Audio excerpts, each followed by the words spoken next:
会的。好的，我想，关于 Burn，你也很熟悉了，我就不做太多的介绍。关于您自己呢，我想，今天就一切都留给你，你来介绍你自己，你来做一个讲座，因为你已经很有名气了，所以我觉得你自己自我介绍比较好一些。好的，谢谢。好，谢谢大家，晚上好。我就直接 share 了。嗯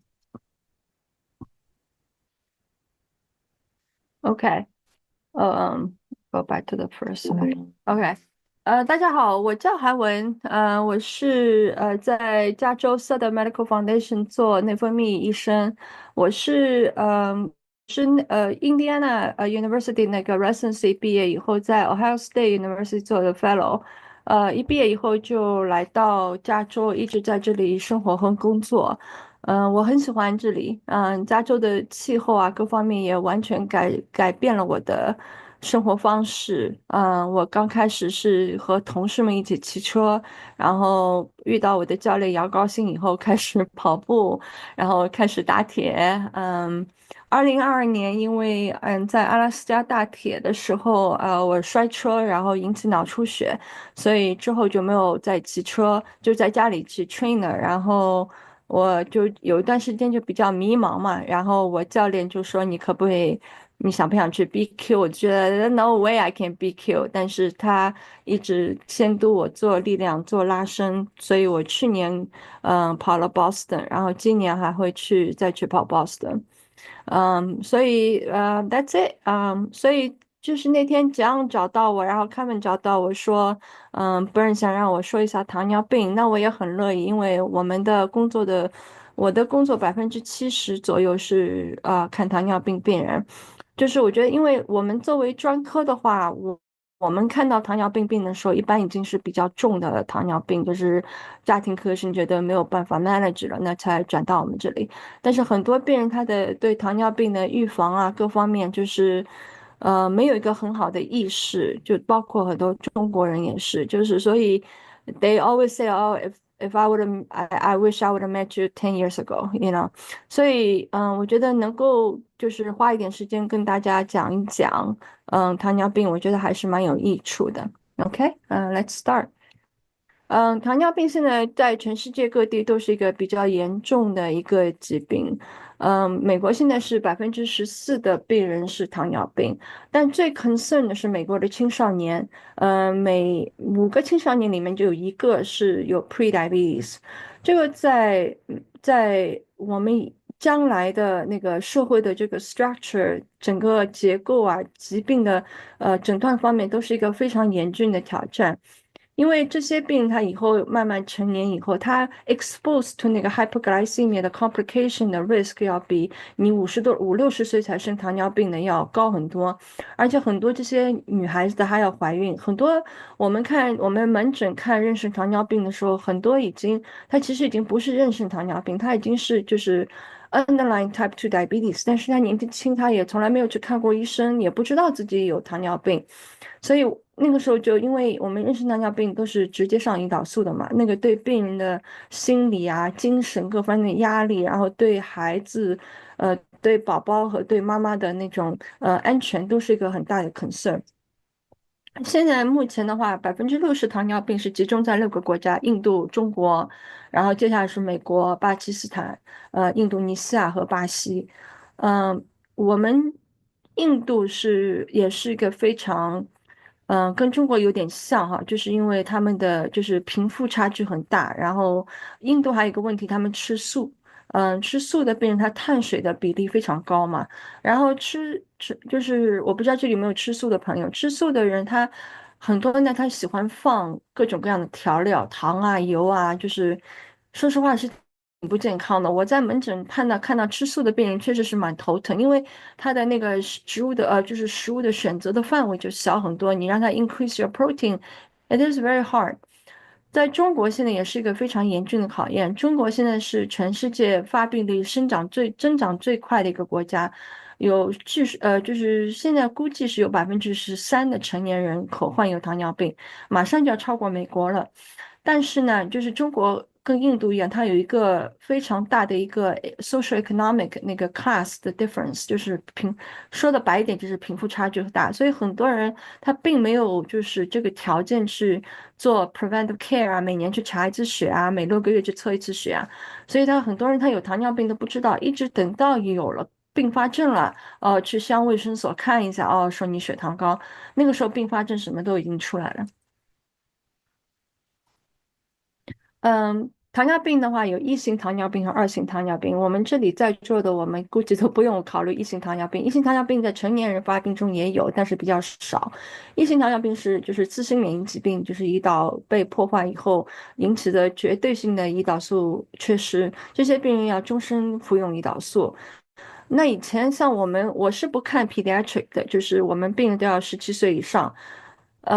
现在就是在以前哈，你如果有个17岁、18岁的小孩来看我糖尿病，那 default 就是 Type One。但现在 you never know，你还是得查那些胰岛素抗体啊，查胰岛素水平什么。因为就像我刚才说，5个青少年就有一个是 prediabetes，很多其实就是胰岛素抵抗引起的糖尿病，是二型糖尿病，不是一型糖尿病。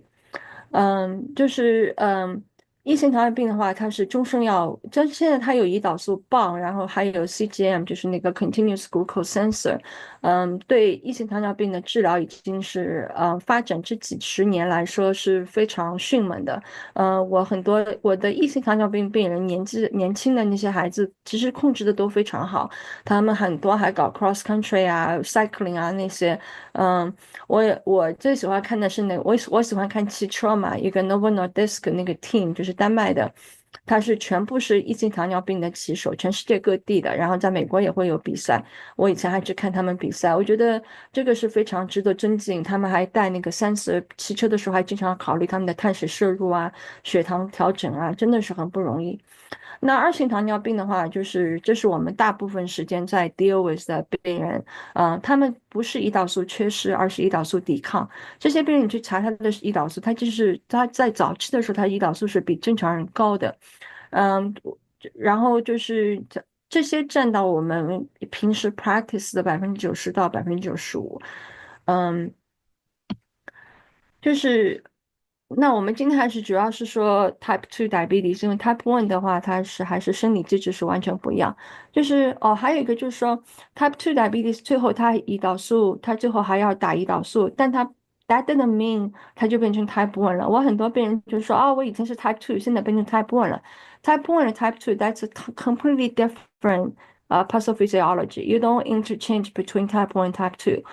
所以就是你是 Type One，那就是 Type One。所以只是因为你在打胰岛素，that doesn't make you from Type Two to Type One。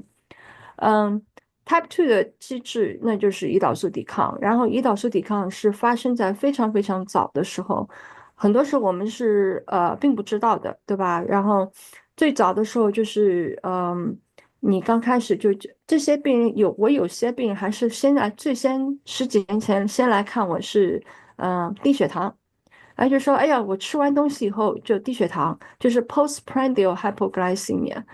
这些就是因为它这个时候它的胰岛分泌，胰岛的那个调节已经出了问题，就是他吃了碳水什么以后，胰腺会分泌一个非常大量的insulin 来把他的血糖降下来。很多时候这种病人会出现低血糖，但再过一段时间以后，他们的那个血糖水平就 postprandial，就是餐后血糖就会慢慢上升。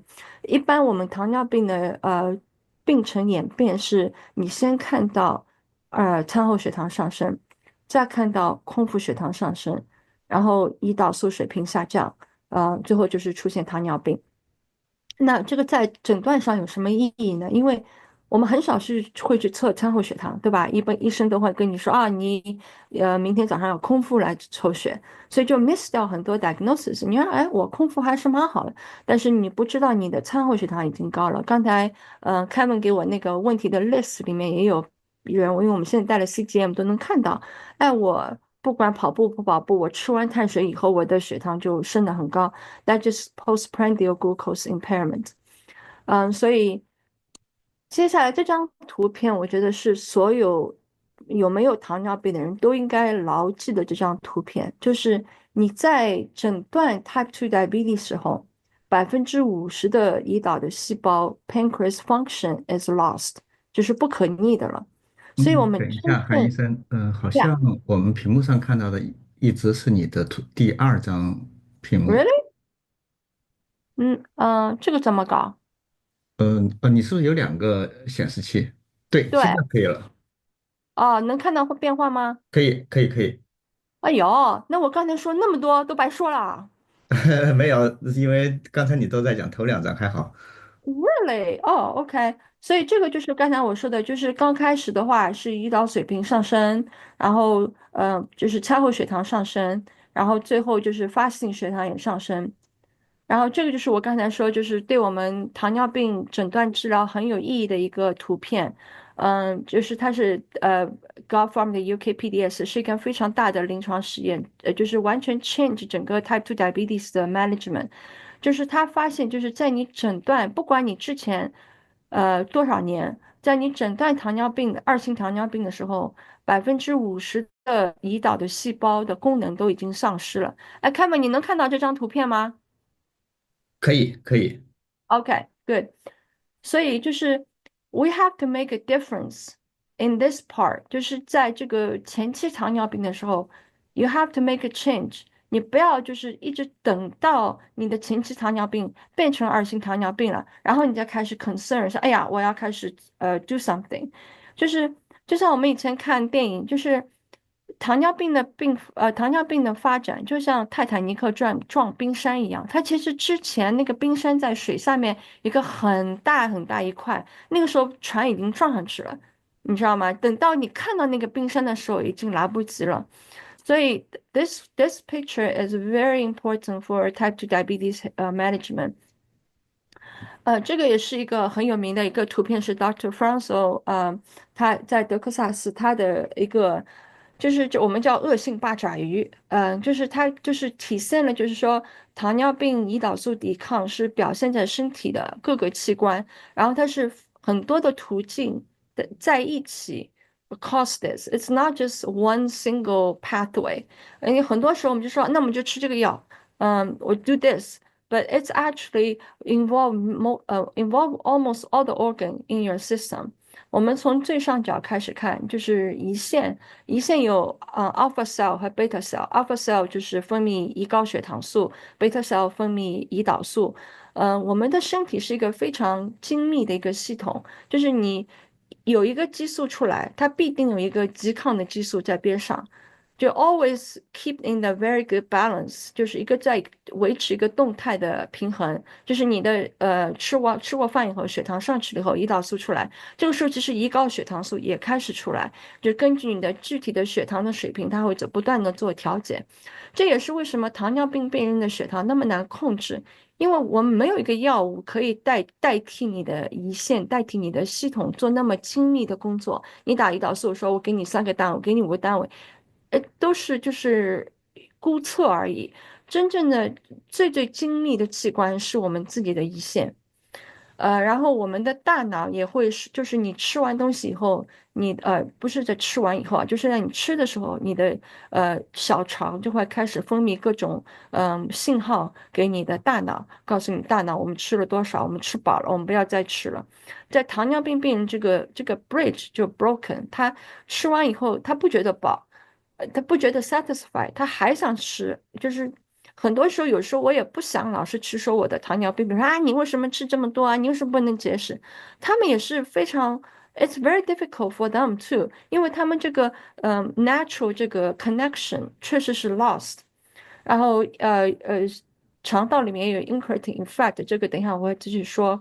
然后我们的肾脏也是一个非常勤劳的器官，就是你的血糖高了以后，并不是说你就小便的把尿糖都去掉了，no。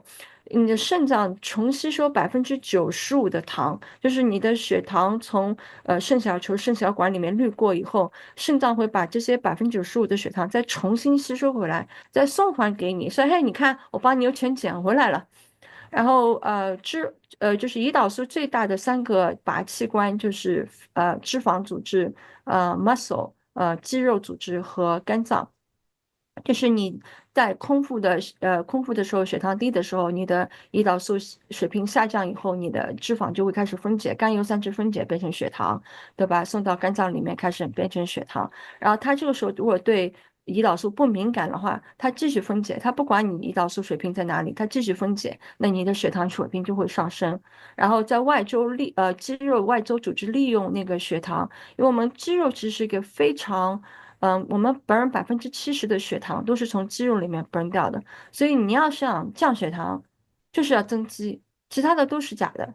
你吃药什么，you have to keep your muscle mass，因为肌肉是最大的利用你血糖的器官，所以在胰岛素抵抗的时候，你的肌肉不利用血糖，它不会 uptake the glucose。然后 liver 也是一个最大的 glucose producing organ，对，它通过糖异生啊、糖原分解啊，给你不断的提供血糖。然后你要是胰岛素抵抗的话，它就不听你的指示，就继续分泌。所以我很多病人就很 frustrated 的说，我晚上什么也没有吃，我早上血糖起来血糖还是很高，就是因为他那个肝脏和胰腺之间那个 connection 没有了，那个胰岛素抵抗让他的肝脏对胰岛素就不敏感。我们这里都是很 educated group. I know you guys already did all the，所以诊断方面，其实空腹我们已经很少用空腹来诊断，因为这个敏感性很差，很多时候都 miss 掉，然后变化也很大。我很多病人，包括我自己的同事啊，也是医生，会来说。哎呀，我下个月要去查血糖，所以我这个2个礼拜我好好吃饭，晚上不吃东西啊，要把空腹血糖弄得好一点。我觉得这个真的是就是 defeat the purpose of your physical exam，right？你不是说要把这个问题藏起来，而是要把这个问题及早的发现，那我就可以及早的干预。所以我们现在都是用糖化血红蛋白 （hemoglobin A1C） 来诊断糖尿病。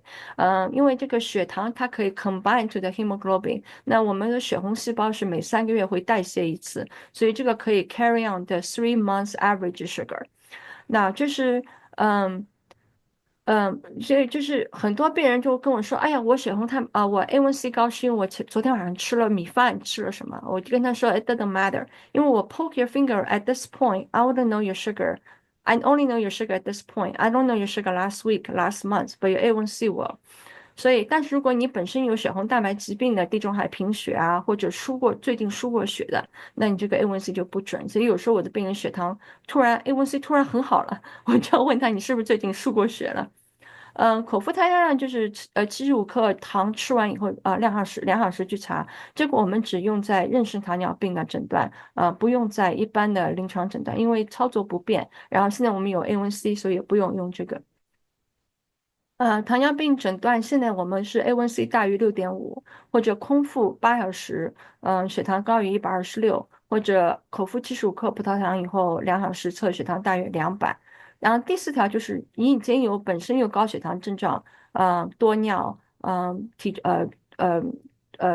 口渴多尿，然后blurry vision 啊那些，然后血脂血糖超过200。第四条你就不用重新测，就直接就 diagnosis。第一条、第二条都要重新测。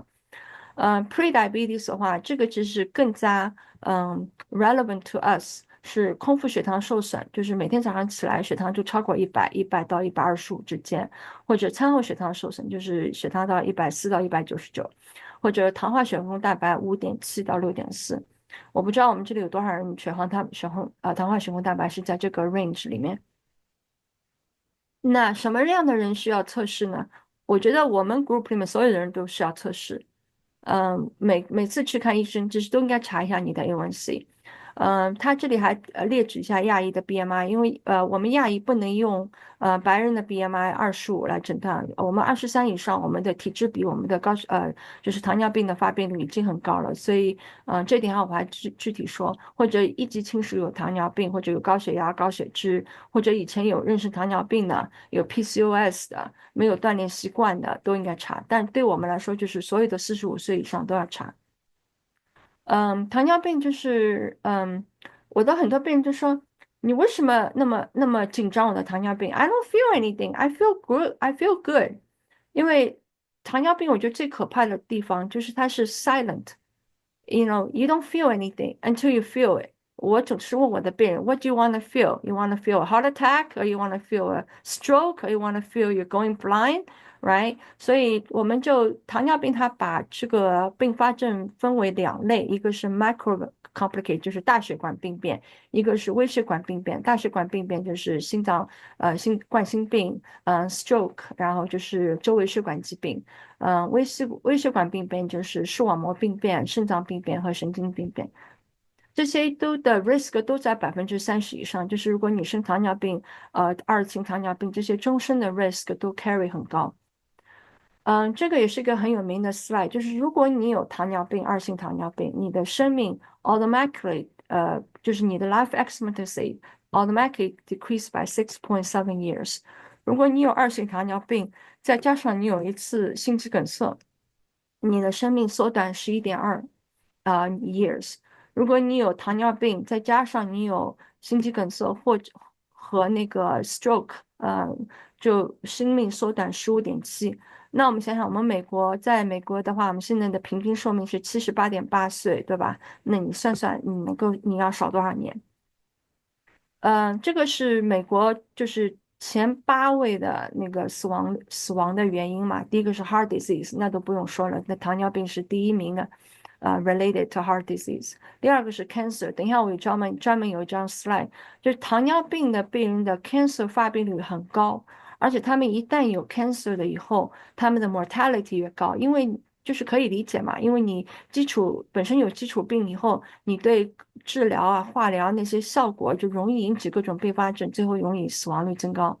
然后第三个是 accident，unintentional，就是发生车祸啊什么的。糖尿病病人有19%的 higher risk developing car accident，就是高血糖、低血糖、眼睛突然看不见啊什么的。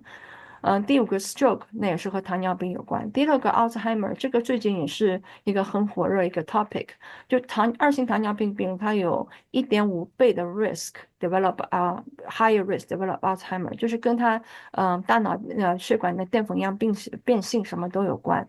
第7位就是 diabetes，第8位就是就是 nephrotic syndrome 呀那些，就是那我们都知道糖尿病30%的糖尿病人最终都会 develop kidney disease，并且最后引起就是这肾脏透析啊，甚至就是要 kidney transplant。特别是如果是诊断比较年轻的病人。在癌症的话，这个是我最近看到一个 study，我觉得蛮有意思。他们 follow 了20年的，在一个英国的一个 research，就是在他们 follow 这些病人当中，他们发现就是癌症已经超过冠心病，成为二型糖尿病的患者的主要的死因。其中就是他们的死亡率就是一旦这些病人得到癌症，他死亡率要比一般人群高。这个就是因为我们胰岛素高，就是胰岛素抵抗以后，那胰腺要分泌更多的胰岛素来 overcome 你的血糖。这个呢，就是它的胰岛素的受体叫 IGF-1insulin glucose factor，受体，这些受体是刺激细胞生长的，所以就是这刺激细胞生长，它也不管你是好细胞坏细胞，那癌细胞也会刺激。然后你高血糖的病人，他的免疫力都比较差，他的 DNA 的损伤的修复的那个效率啊、频率都很差。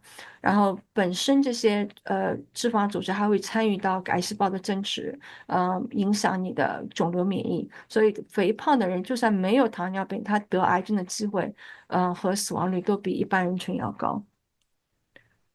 我专门要讲一下 Asian，因为我们这里都是 Asian，对吧？就是我们千万不要觉得，哎，我不是很胖，我跟那些300磅、200磅的白人比起来，我也不是很胖，也不用 worry。我们在 Asian population 啊，就是我们同样的体重下，Asian 的那个 body fat 就是要比白人、比黑人的高。这个就是 genetic，there's nothing you can do，right？你看这个 man 和 woman 的，嗯，就是 A 型 Indian，你看他的那个虽然他的body mass index 不算很高，但是他的那个 body fat，然后 diabetes prevalence 都比其他种族的人高。然后就是Asian 得 diabetes，它的肾脏发病非常早，很早就开始出现肾脏的器官的病变。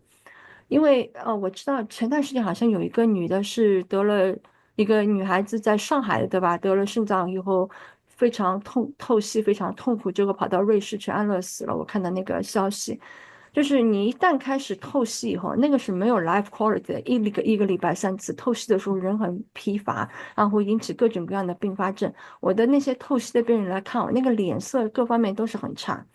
然后，就是我们亚洲人得糖尿病，嗯，Type 1比较少，Type 2比较多，但是我们的发病年龄要比其他种族的要年轻，而且发病比其他种族要迅速，就是非常快的，就 lost 的那个 insulin 的那个 cell 的 function。就我们刚才看那个5年、10年，对吧？他们5年就开始出现很明显的 insulin 的 function declining。所以就是，我们也知道，就是你的脏器的那个，就是你可以两个人 BMI 都是25或者都是23，但是你去做一个 CT 横断啊，你看那个肝脏啊、结肠周围的那些脂肪，就是那些脂肪 that dictate your cardiovascular risk，所以就是你的脏器脂肪越多，你的胰岛素的敏感性就越差。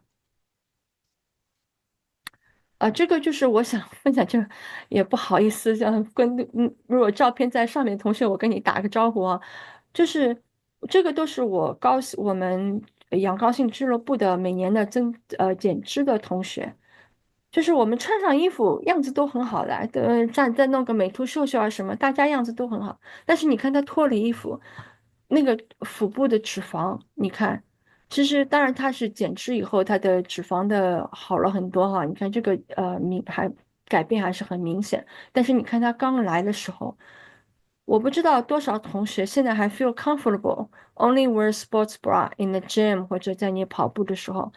对吧？就是大家都不想去面对了，也不想照镜子，不想看自己的肚子，但是肚子那个就是你的腰围，你的visceral fat，that's your high risk。这个也是一个UKPDS 的一个，就是你降一个百分点的 A1C 啊，你的那个 diabetes overall risk，然后你的心血管的疾病、你的 stroke 的疾病、你的微血管疾病都会大幅度下降。所以不要觉得，哎呀，我已经pre-diabetes 二型糖尿病了，whatever，就 it's never too late, it's never too early, it's never too little. Anything you do，你的身体以后会感谢你。这个是我非常喜欢的一个 slide，就是 DCCT 是他们 follow 一个 Type 1 diabetes 一个很 long term clinical trial，有 KPDS 就是我们刚才说的，就是他这些病人他想让你。这些 research，他想告诉你什么？就是我们这个实验做了10年以后结束了，这些 researcher 他并没有 give up，他继续 follow 这些病人，但是就是没有 intervention 了，他就是继续看他每个月的 A1每3个月的 A1C 啊，每年的cardiovascular risk。你看他17年以后，所以这些人真的很了不起，这些 research 整整做了17年啊，就是一辈子都在搞这个实验。就他17年以后，他的 A1C 已经没有区别了，就是当时是 interventional，就是 intensive treat，就是很严格的控制你糖尿病，和没有很严格的控制糖尿病。最后他 A1C 大家都不 make difference，但是你看他很严格的控制过糖尿病的人，他的心血管发病几率还是比你的那个没有很严格控制的人要低。就是这已经是7年以后了，包括这个 UKPD 也是，他 follow 了五年以后，A1C 已经正常，但他的所有的 all endpoint still show the decrease。就是说，你10年前做的事情，你10年前非常 aggressive control your diabetes，10年以后，你的身体还是在感谢你。那我们很多问题大家都开始了，带了30了哈，就是以前我们没有的吧，都没有这个 concern，现在带了30了，那我们就是那就是到底多少，就是什么样的范围，对吧？我们血糖到底能控制在什么样范围？那我们现在就是说70到180，就是从空腹到餐后这个范围要尽量能够大于70%，然后高血糖小于25%。然后那个低血糖小于4%，这个是针对糖尿病的哈，不是针对就是我们正常人的，这个只是我对我二型糖尿病病人的要求。大家可以看看，这是我从我病人的那个 data download 的。他们每次来，我都要 download 他们的那个 sensor 嘛。你看它 in target 才18%，41% above target，41% below target。当然，你去测它 A1C，哎，不错哈，6.5。我们因为对二型糖尿病，我们的 target of A1C 是小于7，我觉得是越低越好，就是在没有低血糖的前提下，A1C 越低越好。他这个病人的 A1C 不错的，6点几，low 7。那在 old days，we just don't know，we just say oh you're doing good，但是其实他的血糖控制是非常差的，他在 in target range 很少，大部分都是要么很高，要么很低，就是常见的原因就是什么？吃了很多东西，然后哗就紧张嘛，然后就哗打一个很大剂量的胰岛素什么的，然后血糖一下掉下去，所以血糖一直是在那种悠悠的那种状态。现在就是发现，就是 time in range 是我们的 key point of your diabetes management. You want your sugar in the range, not all over。所以就算你 A1C 好，但并不能 predict 你将来没有心脏病。所以我们以前很困惑，哎，这个病人 A1C 很好，为什么的还是有那么大的那个，还是发生心肌梗塞，还是 stroke，就是因为它 timing range 很差。韩医生，我打断一下，因好，为你现在的这个屏幕刚才你改完了以后，但是实际上你的右边还有一个就是小的 slide 显示。他们现在有人说就是说看不清字，你能不能把它调成就是 single page？什么叫 syncopate 啊？我看就是嗯，看看你我的电脑上是嗯。我们在电脑上实际上是看到的一大一小两个 哦，是 Next slide。Slide 也看到了。对对，嗯刚才还 OK，因为现在字小了，就看起来就会比较费劲。嗯，Screen 改你的 PowerPoint 手不是 Zoom，什么啊？你要在你的 PowerPoint Slide Show 那里面，对你按一下这个。嗯那我把这个缩小一点，这样行吗？可以，这样会好一些。好像还是，但是屏幕的 size 并没有变化。其实我们这边看的相当于是你的辅助屏幕，你是用的嗯，两个显示器哈。对，我经常，因为这个对它的显示器，因为就是直接连到我的 iPad 上面的嘛。哦，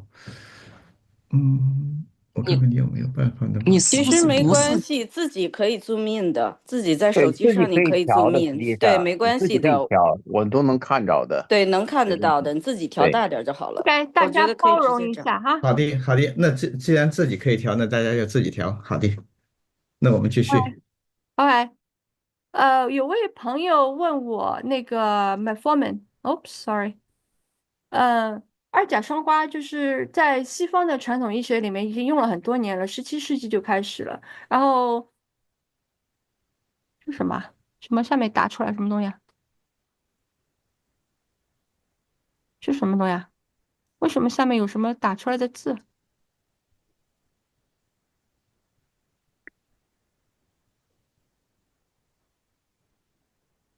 你把 Zoom 的 transcript 去掉，哪里可以去掉？你在 Zoom 那里click 那个 More 那里面看一下。这里面啊？你这个是你这个对你是 Zoom 的 你那 More。第五个按键，再按它一下，第五个按钮，这个啊？不是，从下边那一排第五个，那下边那么大，从那个笔，然后什么放大镜什么的，啊，第五个这个啊，啊，第五个不是第六个1、2、3、4、5，OK，啊，你点一下试试看，就这样了。对，这个就可。这啊还好一点吧，反正它也不是全屏了，就这么着吧啊，OK，Sorry，I don't know what's going on。啊，哎呀，it's okay，it's okay。OK，OK，这个是二甲双胍，就是刚才因为有个朋友问我，就是二甲双胍对跑步，他现在吃二甲双胍以后对跑步有没有影响？是没有影响的。二甲双胍是一个很好的药，我们用了很多很多年了，就还是作为糖尿病的那个first line treatment。它的主要的作用是降低葡萄糖的从肝脏的葡萄糖输出，然后可以帮助你的肌肉和外周组织利用葡萄糖，同时它还会抑制你的就是那个脂肪酸嘛，所以进一步会降低你的血糖。然后最近发现就是二甲双胍在糖尿病的那个癌症死亡率和癌症的那个发病率都会降低，当然我觉得可能和本身降低糖尿病风险有关。所以，二甲双胍就是唯一的那个反指针，就是 contraindication，就是如果你肾脏已经有很严重的肾脏疾病，就是 GFR 要小于25啊，就是一般的肾脏疾病都可以吃，而且二甲双胍是比较安全，我们很多的孕妇啊，然后病人有 PCOS 的啊然后一些有胰岛素抵抗的小孩儿都吃，所以我觉得这个没有什么 concern。如果觉得就是饮食已经控制的很好了，然后血糖空腹血糖早上还是高，然后餐后血糖还是高，我觉得可以吃一下二甲双胍。但是有的病人他可能有就是胃肠道的反应，所以我们要吃那个二甲双胍的 metformin 的那个 extended release，就是那个缓释片，对那个消化道的刺激比较小。这个是我觉得蛮有意思，因为我喜欢看那个药物的那些历史。这个是最近我们糖尿病历史上面两个很非常热门的药物，大家知道吗？一个是苹果树，一个是一个蜥蜴。大家知道我要说什么吗？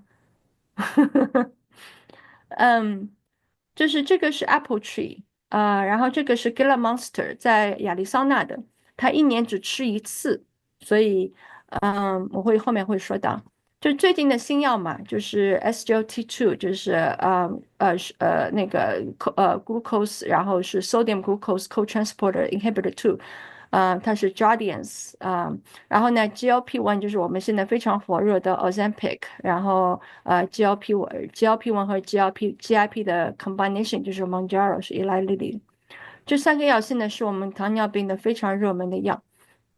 我们先讲一下那个 SGLT2，就像我刚才在前面就说过，就是我们的肾脏，我们在血糖高的时候，肾脏反而会重吸收更多的糖送回去。那我们要告诉肾脏说，你不要把那些糖给我，我不要那些糖，OK？所以这个药呢，它可以在近端小管，就是抑制那个 transporter，就不让那个血糖被重新吸收回来。所以你每天就是你每次去屁的时候就把那个糖给屁掉了，所以就是引起你的血糖降低。而且这个药它因为它不影响你的胰岛素分泌嘛，所以不会引起低血糖，所以也是一个就是对如果有很多低血糖风险的病人来说，也是一个很好的药。嗯，所以这个和苹果树什么关系？就是因为刚开始的时候，他们是17几年的时候，好像是法国会化学家他们从苹果树里面分离的这种药物叫 fluorosin，就是他那个时候他以为是可以治疗黄热病啊那些传染病的，后来他们发现，哎，吃了这个药以后，他的那个尿糖就会增高，他们就用这个药来研究就是肾小管的那种病理机制嘛，就是这个肾小管怎么 work，然后后来到最近几十年，他们才开始想，既然可以把小便中的糖给增多，那么可以用来治疗糖尿病。That's how this started。后来就是在 EMPA-REG，就是那个非常大的一个这个study，他们 follow 这个 SGLT2 以后，发现他们能够降低心力衰竭和降低就是肾脏病的发展。所以现在很多就是心脏病医生和肾脏病医生，哪怕病人没有糖尿病，他们都给病人吃这个药。我爸爸也有那个心力衰竭，所以他也在吃这个药。然后很有意思一点就是，我最近看到他说他会增强肾脏的 EPO 的分泌，EPO 大家都知道对吧？就是促血红细胞生成素，嗯。这个就是 doping 啊，就是他治疗6个月，他的那个 hematocrit 就是那个红细胞容积从42.1升到45，我觉得好像现在运动联会好像还没有人来反对用这个药哈，我觉得大家可以去用这个药来让自己 EPO 升高一点。这个因为我们现在打 EPO 什么都是被禁止了，对吧？但是还没有人说到这个药。这个就是 incretin effect，就是我觉得很有意思，如果你给病人口服糖50克，或者你给病人静脉里注射50克糖，就是这个黑线是口服50克糖，红线是静脉注射50克糖。你看它的那个这个蓝的部分就是你的胰岛素的差别，就是你给它静脉打胰岛素，它胰岛素静脉打血糖，它胰岛素并没有上升，反而你口服血糖。口服那个葡萄糖，它的胰岛素会上升非常厉害，这就是因为你肠道的反应。That's very famous slide called incretin effect，就是你肠道里会分泌很多那种小的就是蛋白质分子，然后它会促进你的胰岛素分泌，所以引起这个 incretin effect。然后在糖尿病病人这个差别就很小，就说明他的那个胰岛素抵抗以后，这个胰岛素分泌就不明显。所以 GLP-1和 GIP 呢，它们一个在小肠的 L 细胞，一个在小肠的 K 细胞，它们都是会刺激，就是你开始吃饭以后，它会刺激胰岛素释放，也是刺激胰腺释放胰岛素。而这个药它的这个蛋白质它很聪明，就是你的血糖正常以后，它就不 work 了，它只在你血糖升高的时候 work。所以我们的身体真的是非常非常聪明的。然后它会 delay your stomach empty。然后还会抑制你的 glucagon after meals，所以 overall effect 就是你的食欲降低了，因为你的胃还没有排空，它还会把那个信号就是送到你的大脑，就告诉你大脑，哎，长在吃饭了，不要再让他觉得要饱了。然后呢，就是餐后血糖也会降低，所以现在然后最热门的现在是发现他们对贝塔细胞的贝塔 cell 的还有保护和增殖和重生的功能，因为我们都知道，就是最后很多二型糖尿病都要打胰岛素，为什么？因为他们的贝塔 cell 都受损，都死了。我们年龄在增长，每年我们的贝塔细胞都在死掉，所以如果我们活到120岁，所有的人都有糖尿病，对吧？因为贝塔 cell 都没有了。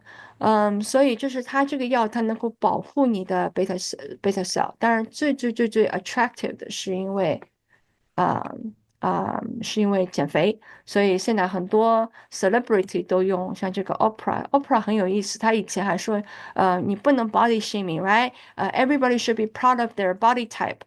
他现在自己也去打 Ozempic，然后现在身材好了，所以我觉得每个人都是想要身材好的，对吧？身材不好只是因为 he or she cannot do it。如果他有这个 option，所以我们临床上，哇，这个打 Ozempic 打猛胶简直就是跟一个打 heroin 一样。一旦就是现在有个 shortage，national shortage，就很多拿不到嘛，然后病人就非常 stressed out，就哎呀，我没有，我怎么办？我怎么办？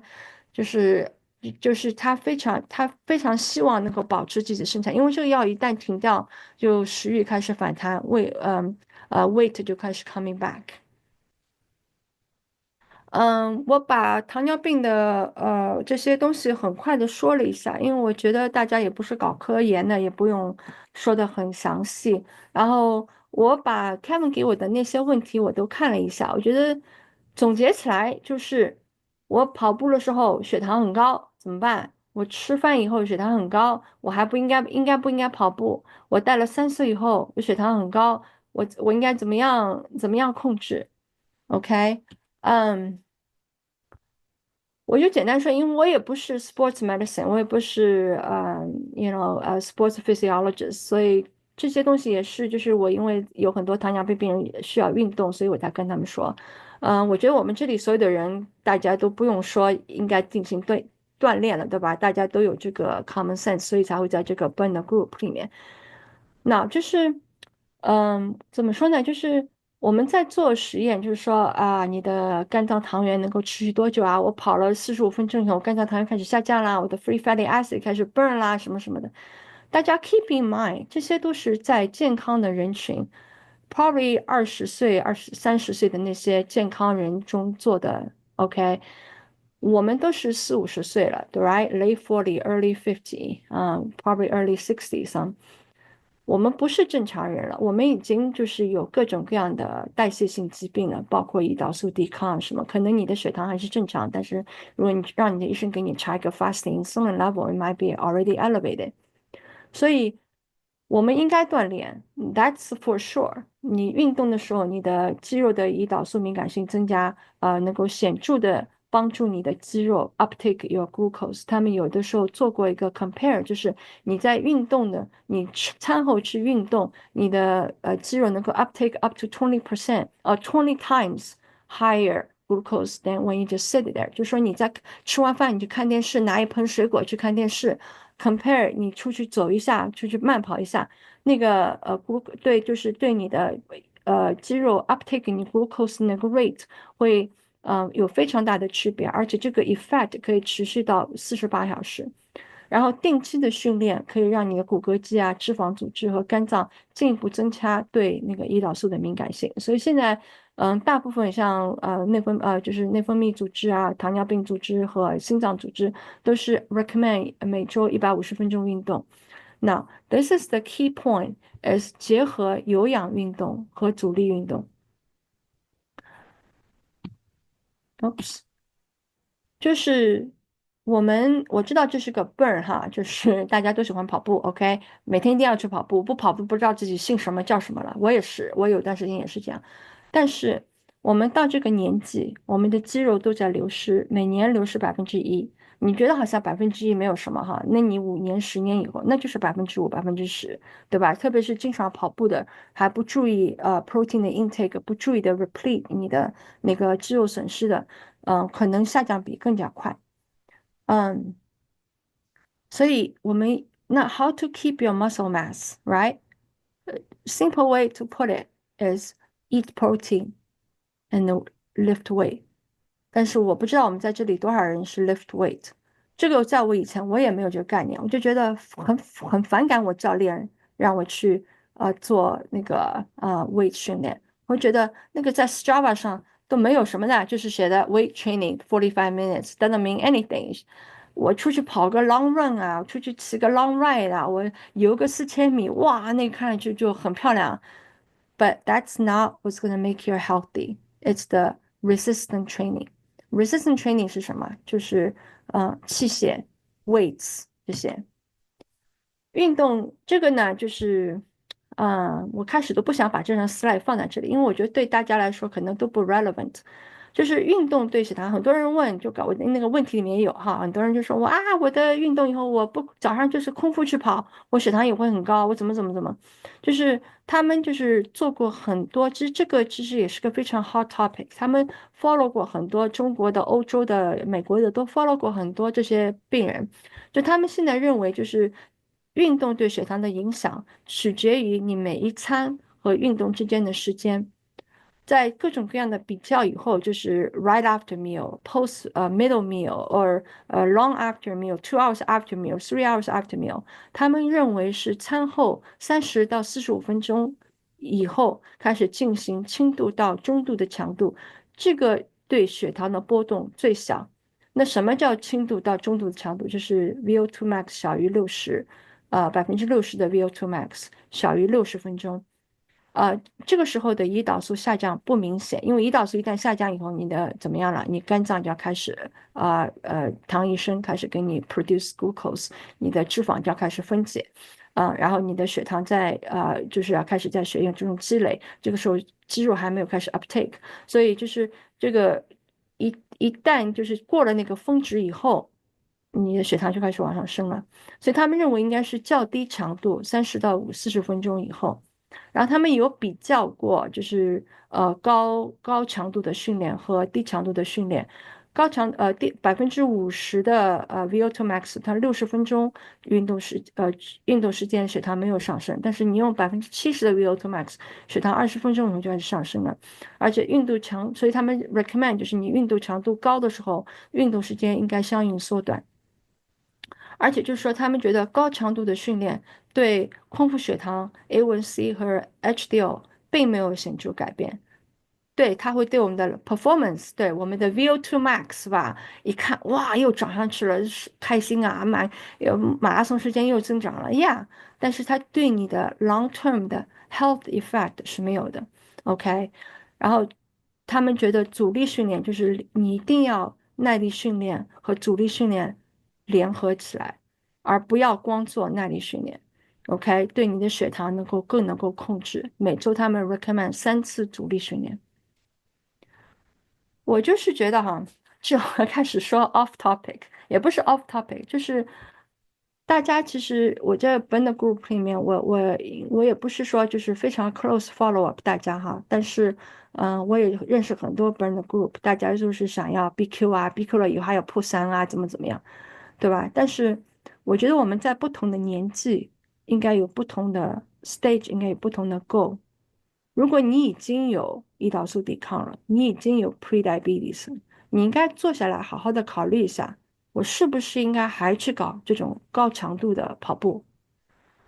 像我今天我刚跑完19迈，但是因为我带那个 sensor 嘛，我的血糖没有一个明显的波动。但是如果你跑步的时候血糖会冲到200，你 whatever，我看那个问题里面有人说我的糖耐量啊，就是碳水耐受很差，我一吃完血糖就升得很高，而且 last for 2 to 3 hours，那就是你的身体已经开始有问题了。那我们怎么样 adjust to it？No, we don't listen to it。你就告诉我你应该吃什么碳水啊，应该怎么样加碳，应该吃什么样的 gel。我觉得 Burn 这个是最擅长的，就是每隔多少分钟吃个 gel，吃个盐丸啊，什么什么，这个你们都是专家，都不用我来说了。但是我可以负责的告诉你，这个对你的前期糖尿病的治疗是没有好处的。It will not slow down your progress from prediabetes to type 2 diabetes，对吧？你要是想要继续跑，你一定要增加你的肌肉量。我看到有2个朋友说，我的 body fat 12%、14%，我想再降2个百分点，55岁。我就觉得，当然每个人的追求不一样哈，每个人都有自己的梦想的 dream body 啊什么。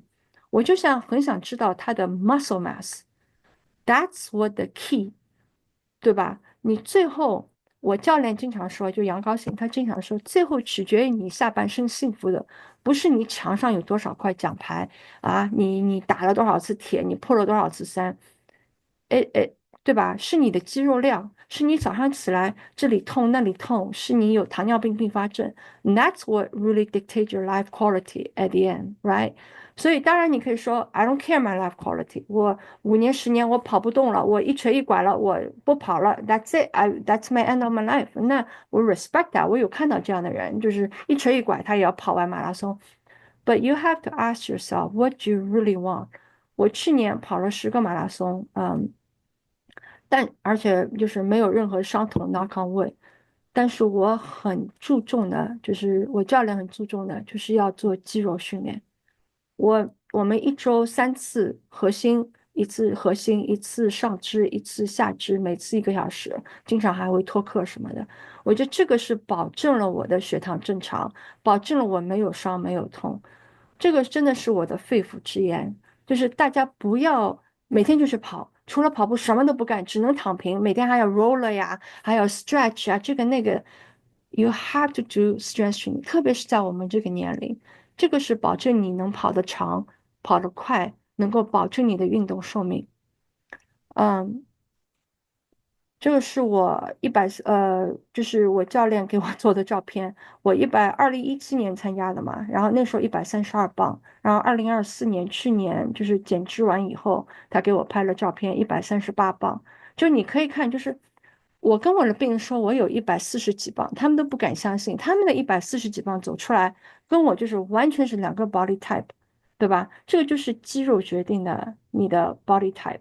所以那位同学说我的减脂啊，我的脂肪比是11%、12%，这个是很低很低了，你的雌激素都没有了，对吧？可能因为你的年龄，你也不觉得 whatever 了，但是真正的健康不是说你的脂肪有多低，而是你的肌肉有多高，这个是我觉得是最关键的。我们一定要做肌肉训练。I don't care，you go to personal trainer，你当然就是我们从来没有做过，还是要请个教练帮我们看一下我们的动作啊什么的。然后这个是今年我们做完增肌以后，哎呀，教练每次让我拍照片，我都要很仔细的比较，看看自己肌肉有没有长进一点。然后我觉得对我们来说，我觉得哈，每个人都不同，但是我觉得对我们来说，最大的欢乐是你能够每年在圣诞树前举起我的小孩儿，我的小孩儿那个时候3岁，现在是14岁、13岁，就是我和他都越来越 fit，and now make me really happy，对吧？当然我知道马拉松也是个 goal，我那个时候就是2022年，打铁就是失利，因为脑出血，就是没有继续以后，我也是啊，我觉得自己就不能，我不能打铁，我都不能姓韩，不能叫文了，我就觉得 I lost my identity。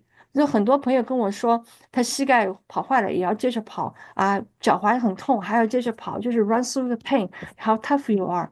但是最后其实真正我们对吧？我们的生活质量什么是决定我们的血糖、血脂、血压这些。然后还有一点就是，本人的朋友不要批评我哈，我今天要把我以前想的一些事情说出来。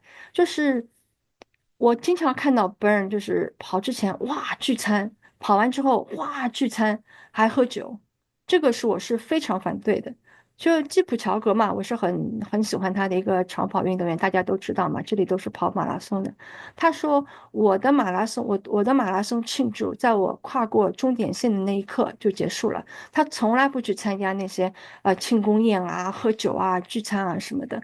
很多时候我们觉得，哎呀，我都跑了马拉松了，我吃那么多东西有什么关系？No, it's not the same thing。你跑完以后，你就应该干什么？应该大量补水，对吧？应该吃很好的蛋白质。但是我们 burn，我们不跑，包括不是 burn 了，就是所有的group 都是这样。跑完以后，哇，大家坐下来吃啊，就是各种各样的碳水，各种各样的 whatever，然后还喝酒。酒是一个对我们的身体非常不好的东西，我是非常反对喝酒。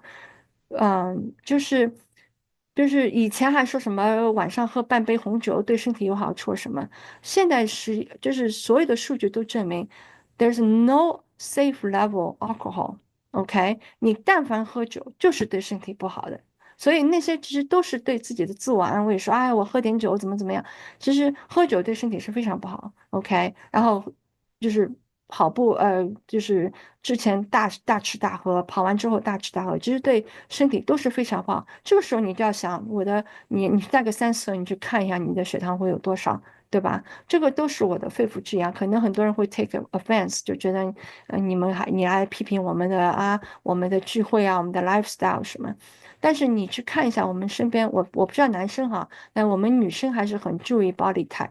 你去看看我们的身边跑马的女生，有几个是走出来说身材是很 fit，就是那种 muscle group 那种嗯 tightness，对吧？都是要穿个小背心，要把肚子遮一遮啊，不就是，you know，you guys know what I mean，OK？所以这就是我要说的了，其他也没有什么要说的了。非常谢谢韩医生，这个我觉得，嗯，在给贝儿的所有讲座里边吧，这个至少我个人的感觉就是说听到现在再想想自己的 lifestyle，觉得有点触目惊心，觉得还是很有感触。而且你的时间把握的非常好，正好是1个小时。我不知道哦，真的啊，我你现在，都没有看。对，1分钟不差，跟你跑步一样。OK, good。所以，我也想问一下，就是说，一般，因为这次讲座之前我也跟大家说了，把问题先提前收上来，也许没有时间做 Q&A，我不知道你还有几分钟，是可不可以，接受个5分钟、10分钟左右的 question？可以，我其实之前都已经说过了，就是嗯嗯，OK，二甲双胍，就是在那个 chat 里面的问题，对吗？你是要我回答这些问题吗？嗯，对，可以，里面有一些可以，问题。对对对，chat 里有一我可以，些问题，我可以就 go 嗯，over 那些。好的，那个陆瑞说二甲双胍可以减肥吗？二甲双胍是 weight neutral，可以轻度减肥，但是效果不会很好。如果要减肥的话，还是应该从饮食上做起。OK，二甲双胍不是用来减肥的。跑步是不是阻力运动？不是，跑步是耐力运动。阻力运动就是你要有当然可以用 body weight，但是我们一般要用器械，要举重啊，要到健身房用那些器械什么，就是要对你的肌肉造成一个阻力。阻力运动是力量训练吗？对，它是力量训练的一种。力量训练有耐力训练啊，有各种各样的训练。阻力运动是耐力训练一种。跑完后要补碳水，当然要补啦，要 replete your glycogen，right？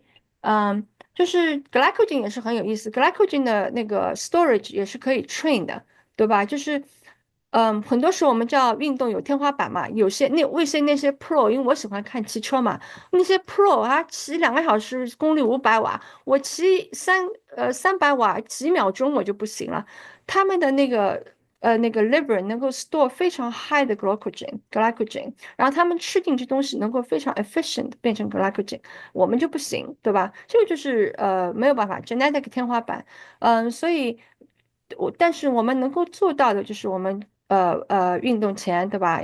特别是比赛之前要吃很好的碳水，white carb 不要吃那些 complex carb，就是要尽量的尽快释放。就是因为我以前是搞 Ironman 的，所以我们的对碳水要求更高。马拉松其实还好啦，因为你们跑了快乐3个小时就跑完了，其实还就是要求还不是那么大，但千万不要跑之前去吃，哎呀下馆子大油大腻的那些东西，那个对碳水吸收，因为你一旦有 fat 以后，它会延缓那个肠道的蠕动，所以你碳水就吸收不进去，所以这个也是很不好。推荐血糖仪，你是说扎手指的血糖仪吗？扎手指血糖仪现在比较多，就是 AccuCheck，right，One Touch，Freestyle 这些其实都可以，都是 FDA approved，都没有问题。但是我觉得大家但凡有条件的都要用 sensor，sensor 就是 eye opening。It really show you how your sugar is doing when you eating, when you sleeping, when you walking。对你扎手指就那一个 moment，对吧？你就那个点，你不知道你那时候血糖你扎了126，你也不知道你之前是150下来的呢，还是96上来的。You don't see the trending。有 sensor 以后，你能够 see the trending。现在我们市面上的 sensor 是有 Freestyle 和 Dexcom。这两个都很好。Dexcom 因为我们用在很多胰岛素棒上面，所以它的准确性我觉得可能更高。Freestyle 它虽然说它的出来的年报是 Freestyle 的sensitivity 也很好，但是可能我觉得还是 Dexcom 更加精准一点。但是而且现在 Dexcom 出来有那个 over the counter 叫 Stelo，就你不用医生的处方，就自己去买，好像是68块钱一个，一个是可以带2个礼拜。就是我觉得如果burn 的人很多都很有钱的，对吧？去买2个带一段时间，you will really learn a lot about your body。跑步前吃早饭好，还是跑完吃早饭好？这个同学刚才没有听到我，哦，是 Jasmine，嗨，你好，没有听到我刚才最后那个 slide。我们现在一般认为是，餐后30到45分钟以后去运动，对血糖的波动影响最小。muscle mass 那是越多越好啊。我觉得我们 burn 的 group 都不用担心自己 muscle group 太多，对吧？嗯，我不知道具体的 muscle mass 我们这里怎么算哈，但是我觉得就是前段时间我看到有一篇报道，就是他们测那个小腿围，就是可以测你的肌肉量，就是那些人就是admit 到医院里面的或者到老人院，他们 follow 那个病人的 mortality。就是小腿围粗的病人，他的 mortality 要比小腿围细的人要低很多。就是肌肉是能够保护你、延长你的寿命，就是特别是在最后，就是你进了医院啦、进了老人院啦，那个 life quality，肌肉量真的是我们的宝，我们一定要保持我们的肌肉量。力量训练可以靠自己的 body weight 吗？比如 abs 深蹲可以啊，但是你 abs 能够做多少个？你深蹲能够做多少个？就像说我们跑步一样，你今天跑个5K，3个月、4个月以后，你的5K 就 it's not a challenge anymore. Today your workout might be tomorrow, next month your warm up. 所以最后你要做力量训练，最后肯定是要上重量的，这个是没有办法，而且重量一点点再往上加。有的病人跟我说，我就拿个5磅的小哑铃，每天早上举100下，那是没有用的。weight training 一定要 progressively getting harder and harder，刺激你的肌肉。我们的身体是非常 efficient，非常聪明的，他就觉得，哎，这5磅的肌肉力量好像够了，不用再长了，and that's it。怎么了？然后所以我们的肌肉，你要刺激肌肉，你就要不断的就是给它加压，给它不断的刺激。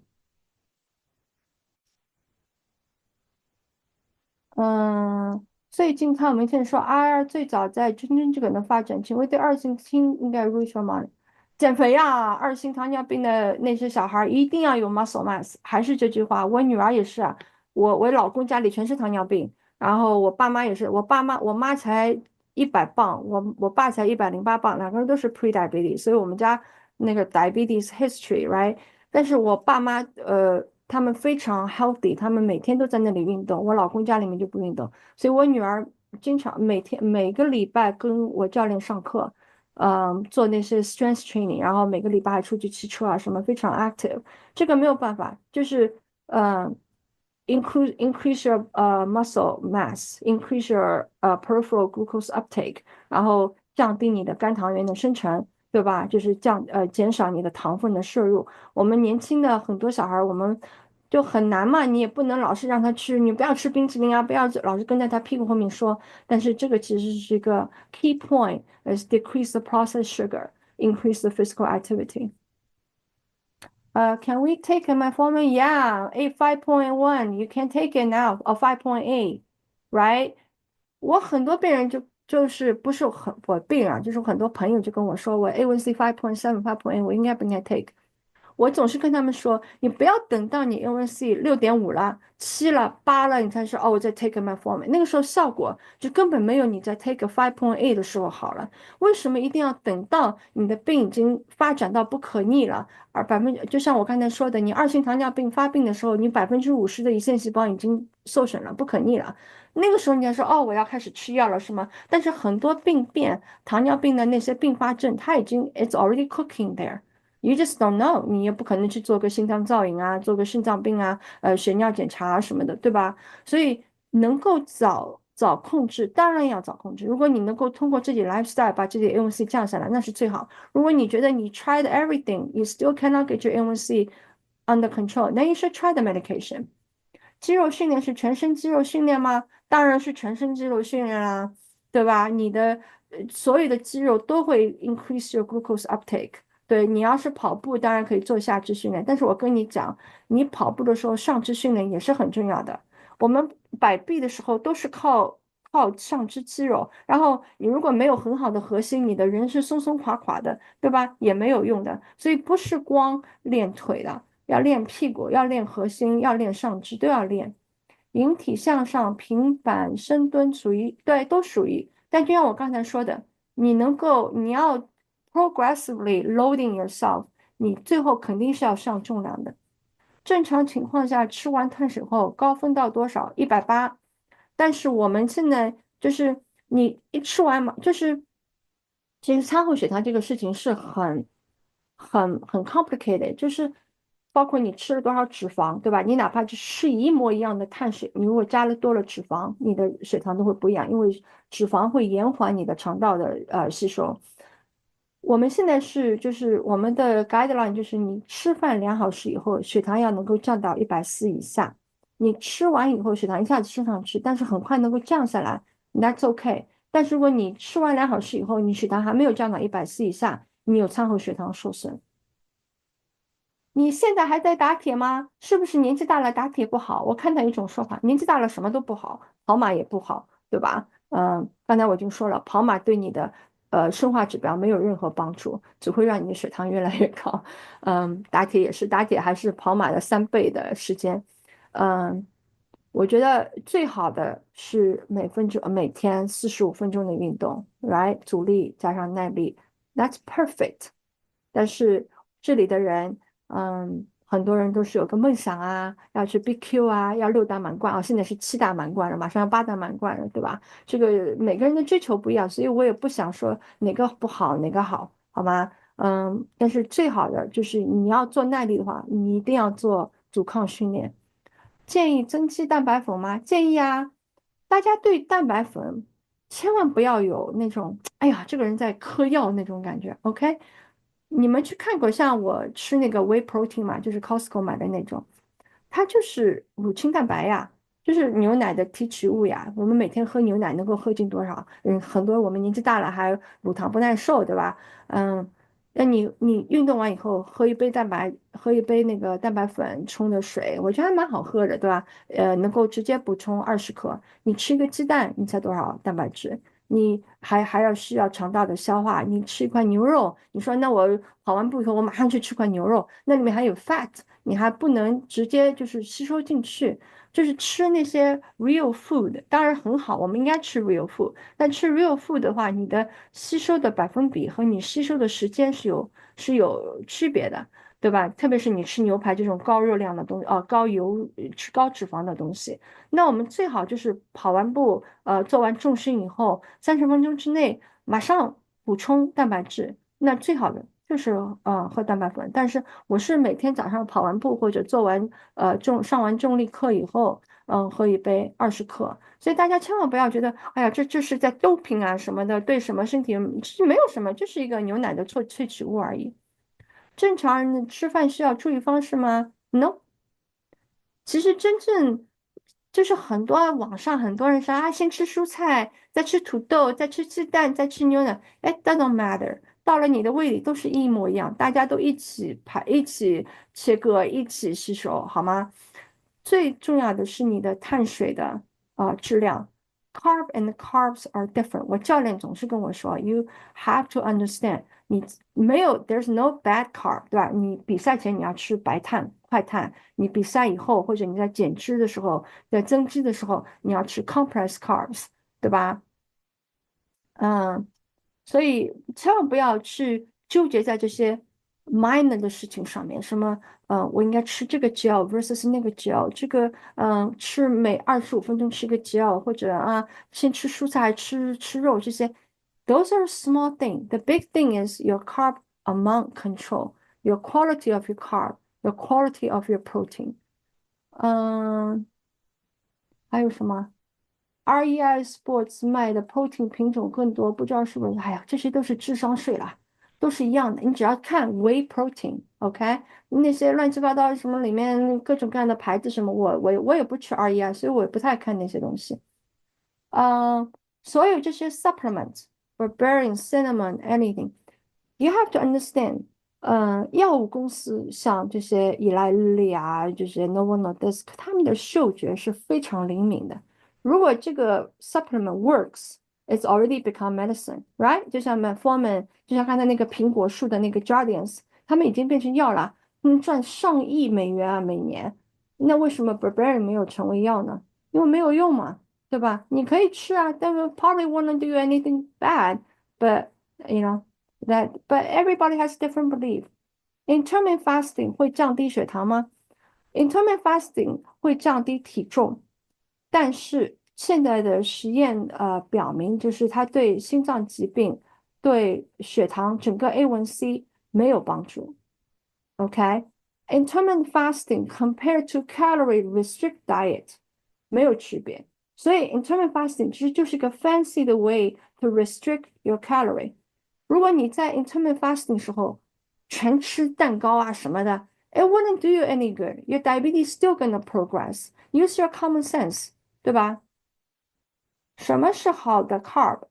对啊，杂粮啊，红薯啊，就是complex carb，oats 是最好的。我每天都吃，每天早上都吃，就是也是我教练教我的，每天早上都要吃 oats。然后我们减肥的时候，增加减脂营的时候都吃紫薯啊这些的。植物蛋白与动物蛋白有区别吗？有啊，动物蛋白是全的，就是20个氨基酸，植物蛋白不是全的，所以你要是素食的话，或者你只吃 vegan 的 protein drink 的话，你的蛋白补充是不全面的。您在哪儿出诊？我在 Central Valley Modesto。我跑完后一般喝325毫升 Premier Protein 蛋白质30克，还有其他营养。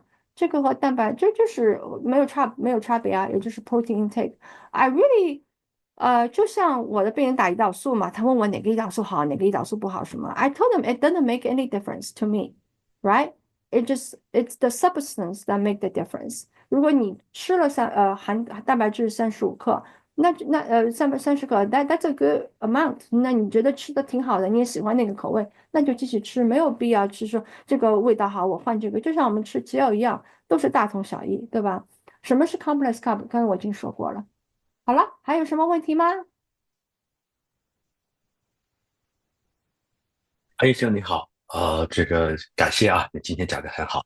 我是刘子涛医生，是做辅助生殖的妇产科医生，所以我提的问题就是说呢，对于 PCOS 的患者，一般您建议什么时候开始做糖耐量的筛查？如果筛查正常的话，那么需要每隔多少年再筛查一次？多谢啊。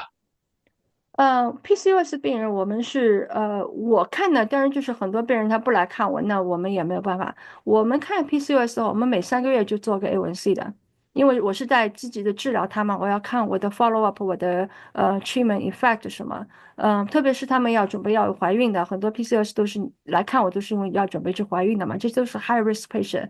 我们是每3个月就做 A1C 的，我们我们诊所不做糖耐量，除非他们已经怀孕了。所以我不知道你是不是因为你们 gynecology 对这个有点指针有点不太一样，但是我们就是做 A1C，然后我还 check 他们的 lipid，很多时候还 check 他们 insulin level，我看他们有没有 insulin 抵抗啊，胰岛素抵抗，他们一般都有胰岛素抵抗嘛，然后我们还 follow 他们的 testosterone level 啊，FSH 啊那些的。我们生殖科医生或者产科医生做的都比较简单。那么当然了，我们在怀孕期间做的含糖量是用100克，这不同意，就是非怀孕的患者用75克，这是不一样的。对。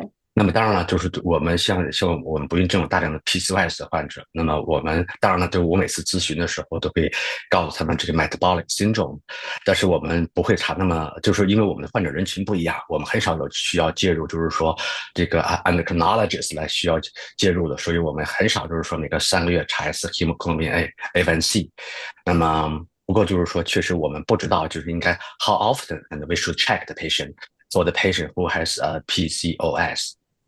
对，我觉得所有的 PCOS 病人都应该有看过糖尿病，至少看过1次2次，有一个大致的诊断方案。因为我很多病人就是 PCOS 一直没办法怀孕，看了很多非常 frustrated，但是我们治疗以后，他们马上就怀孕了，对吧？因为那个怀孕它的时间都是很 sensitive 的，你32岁拖到35岁，拖到38岁就高龄了。所以我觉得所有的 PCOS 病人，如果你能够 refer 的话，都应该去 refer 给内分泌医生看一下，到底还有，因为很多就是比较少嘛，但是有的病人他不是 PCOS，他虽然诊断上是 PCOS，但他有内分泌的疾病。你知道吗？它有一些就是inherited 的那些内分泌疾病，它会和 PCOS 症状上是一样的。那这些病人要专门做处理的，不是说你大家全部是 PCOS，所以我觉得就是如果是你觉得就是这些病的诊断不是很明显啊，或者就是用了药以后也没有什么改变啊什么，我觉得他们应该去看内分泌医生。感谢韩医生啊。那么就是说以后希望有机会继续去请教。我只补充一下，那么我最近看到 FDA 发的一篇报告说呢，就是服用有6个他们查了6个植物based protein supplement，认为它里面的铅含量很高，但是很遗憾呢，他们并没有公布这6个品牌是什么。呀，我也看到，就是他们都是植物的蛋白嘛，因为植对，物的蛋白我觉得是 highly processed，因为它要通过很多 process 来拿出这些植物的东西嘛，所以我觉得喝 whey protein 就是它是直接从牛奶里面提取，我觉得可能会好一点。当然，如果你真的对这些 supplements 有很大的 concern，那你就要每天非常 delicate to your protein intake。我总是觉得，如果你不算你的卡路里，不算你的macronutrients，任何的这些饮食和锻炼，那都是耍流氓。你不要跟我说什么 I eat very well whatever，我的病人全部要带他们的 food log，带他们的 glucose log，就是数据说话。就是我的教练也是，每天吃多少蛋白质什么，全部要 log in，全部要在那个 MyFitnessPal 上给他看，否则的话全是耍流氓。所以如果你能够从饮食当中得到我们身体每千克能够拿到一到1.6克的蛋白质，你能够吃到这个量。OK， The problem is，很多时候我们吃不到这个量，我们的碳水和 fat 已经爆表了。你吃块牛排，你那个蛋白质还没有吃到量，你的脂肪已经爆表了，那你怎么减脂？你怎么增肌？对吧？这个就是一个就是取舍吧。我觉得，如果你能够吃很 lean 的 protein，每天吃鸡胸肉，我减脂的时候确实啊，每天吃鸡胸肉，吃到我要吐啊。不管你怎么做，做到后面那都是很难受的。那就是但是它是 high growth protein，you know seafood and everything。所以我觉得大家其实可以算算自己的 macronutrient，不要每天就是看那里，哎呀，我要减脂，我要减肥，我要体重要这样，体重是一个非常落后的指标。因为我看到有朋友已经跟我讲，他们在测内脏的那个脂肪的指数什么，that's a very advanced，that's very good。不要每天来跟我讲你体重，我增了多少磅，我减了多少磅。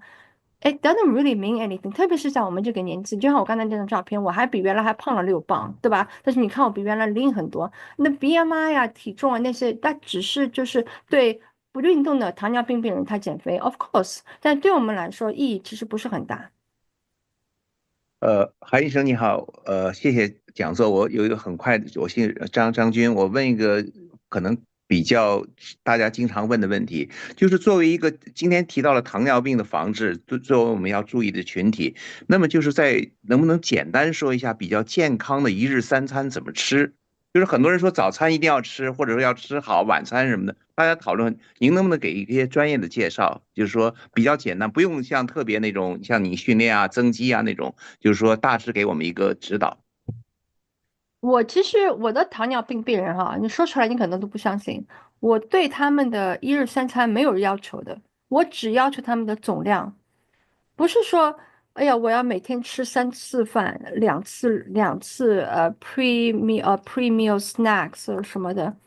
现在的很多的证据已经表明，就是 it's a calorie deficit that makes difference，而不是说我要把它我们以前就是 old time，我们 diabetes 说跟病人说要吃6餐。OK，然后每餐之前还要加个零食啊什么的。其实现在这些其实都已经过时。我有的病人他晚上上班，或者有的病人他是长途开车开卡车，他一天只能吃2餐。I told them that's okay. You have to live with your body. You have to live with your diabetes, right? 你如果一天只能吃2餐，但是最重要的是每天你的碳水要控制，每天你的蛋白质一定要保证。That's my only two requirement. 所以，对啊，你可以早上有些人说我早上我喜欢出去空腹跑步，我不喜欢吃早饭，That's fine。或者有些人说我不吃中饭，我要空腹16个小时，我要16+8，That's fine。有些人说过午不食，我中饭吃完以后我就再也不吃东西了，That's also fine。但是你最重要的是，你每天的肌肉，你每天的蛋白质到了没有？你每天的碳水控制了没有？对吧？所以你每天的碳水的质量如何？所以我们现在一般认为是蛋白质要早上吃掉60%。Nobody can do it。我知道我是做不到，我早上就喜欢吃面包，我跑步之前就喜欢吃一片面包加花生酱，我被我教练骂了好多年了，但是我就是喜欢这么吃，right？你像我们比如说我是60公斤，我一呃1000克，每1000克要吃1克的蛋白质的话，我要吃60克蛋白质，我早上要吃36克蛋白质，我吃不掉的，那我就喝蛋白粉20克，然后就这样，我还是花生酱里可能还有一点蛋白质，but that's it。所以每个人都有自己的 lifestyle，don't follow a very rigid schedule。It never gonna work。我很多病人就说，你不要跟我讲了，你就给我一个 list，我就按照你说的吃，and that never work。OK，我们最后还是回到自己的 lifestyle 里面，所以你千万不要觉得有个什么 diabetes diet，有个什么 perfect diet works for everyone。No。OK，你只要记住碳水的量要控制，要吃好的碳水，蛋白质要吃高优质蛋白质，量一定要保证。That's it。太好了，谢谢。Yeah。好check 一下时间，现在9点25，所以我们今天稍微有点拖堂了。非常谢谢韩医生，我觉得你给我们打开了一个很大的窗口，让我们看到了很多事情，然后同时也给了，特别是对泵儿非常重要，因为你给我们敲了一个非常及时的警钟。我们从30多岁、40多岁一群人组成了 Burn，到今天大家都是40多岁、50多岁，甚至有60多岁的人了。所以这也是为什么我们现在做这些讲座，然后你的这个专业知识给我们这个帮助，我觉得是这些年我们讲座里面最好的一个。非常感谢。刚才有一个所以我想我们今天的讲座就可以结束到这里。但是刚才有一个问题我看不明白是什么，就是女人为什么要擦 哦，就 testo？是那个 PCOS，就是PCOS 的诊断，这位同学可能不太了解，就是 PCOS 诊断就是女性也有一点点 testosterone，是我们的肾上腺分泌的，就像男性也会有一点点 estrogen，对吧？我们女性的 testosterone 如果水平很高的话，就会影响到我们代谢，就会她月经不准啊，skip period 啊，然后毛发增生啊什么，然后就不能怀孕，所以这是 PCOS 的一个表现。insulin，所以 PCOS 为什么会有 PCOS？因为他们就是胰岛素抵抗。所以刚才那位同学说，他的 PCOS 病人都不来看内分泌，我觉得其实是一个，it's a problem。因为 PCOS 它其实是一个内分泌疾病，它是胰岛素抵抗引起的。胰岛素是个非常坏的 hormone。It's a very necessary hormone, but it's a very bad hormone. It make you very tired。你吃完很多碳水以后，哇，就想去打瞌睡了，2小时就想睡觉，对吧？就是胰岛素出来在 work，然后胰岛素还会刺激你的细胞的增殖啊，会引起你的那个生癌的几率增高，同时它也会刺激你卵巢里面的 testosterone，所以 testosterone 一旦高了。然后你的 testosterone 和 estrogen 的 level 一旦变化以后啊，你的内分泌系统，女生的内分泌系统就开始受到变化，不能怀孕啦，毛发增生啦，月经开始闭经啦。我有很多病人2年、3年、4年都没有过月经，就是因为 PCOS。所以我们一旦就是把他们体重降下来，increase their insulin sensitivity，给他们吃 metformin 啊，让他们 weight loss 呀，然后他们的testosterone 降下来，马上就怀孕了。所以是女生也要查 testosterone，就是这个 group 的被 patient。好，谢谢你回答了最后一个问题。我们今 OK，天时间已经拖得很长了，非常感谢。尤其是晚上，你明天还要上班。好，谢谢大家，